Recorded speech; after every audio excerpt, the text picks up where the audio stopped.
Ako si Catalino R. Obinario Jr. Ako yung kasalukuyang chairperson ng Cooperative Enterprise for True Economic Reform, mas kilala sa pangalang Center Cooperative.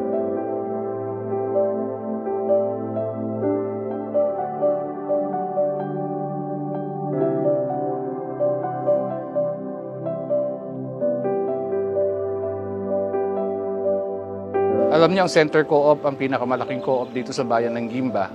Isingit ko na rin na ang bayan ng Guimba ang pinakamalaking producer ng palay dito sa buong bansa. Well, Nueva Ecija is called the rice granary, right? Guimba is the rice granary's rice granary. So yun yung aming yabang. So kami yung pinakamalaking kooperatiba dito sa bayan ng Guimba. Tapos sa agricultural sector, kami yung go-to institution. Hindi lang ng mga kapwa magsasaka, hindi lang ng mga organization na magsasaka, pati LGU.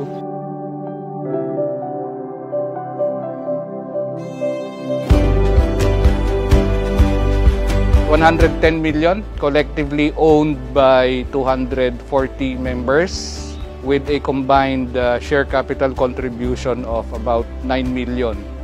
So, na-leverage namin yung 9 million into something that is worth 110 million.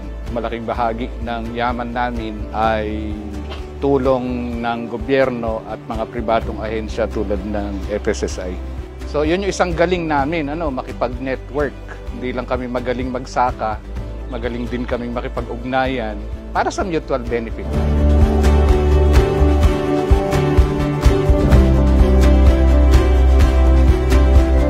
Nga pala si Edward Patricio na taga-barangay Triala. Tapos isang member din sa co-op. Meron ng konting lupa. Pero hindi sa akin, sa magulang ko pa rin. Ako lang ang gumagawa. Bilang miyembro pa sa co-op, naging utility rin ng co-op. Doon ako kumukuha ng pang araw-araw na panggastos.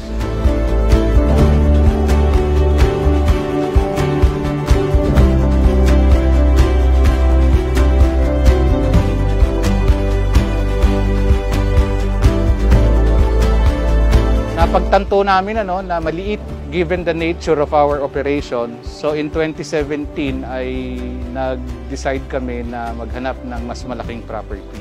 Ito po yun, 2.7 hectares. At ito na yung pinapangarap namin na maging Center Cooperative Rice Processing Center.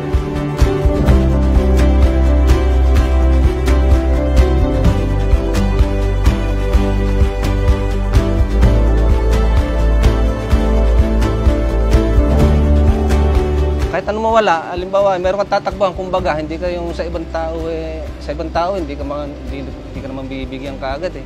Sa co-op, pag lumapit ka, alam naman na may saka ka, bibigyan ka nila, malaki ang tulong. Lalo na kung tagulan, mahirap magbenta ng palay sa tagulan.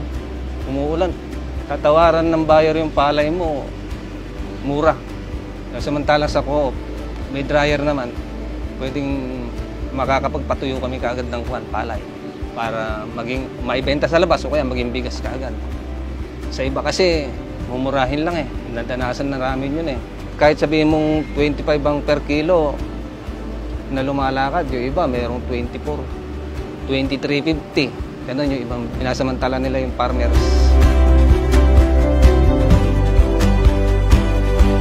Yung financial assistance na avail namin ay sa FSSI ay nagamit naman specifically for what it was intended.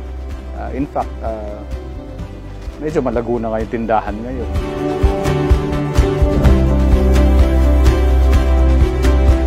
Lumaki pa sana to. Yun ang, kahit naman sinong miyembro o sinong tao, madagdagan pa yung kung ano yung nakatayo dito, ay madagdagan pa.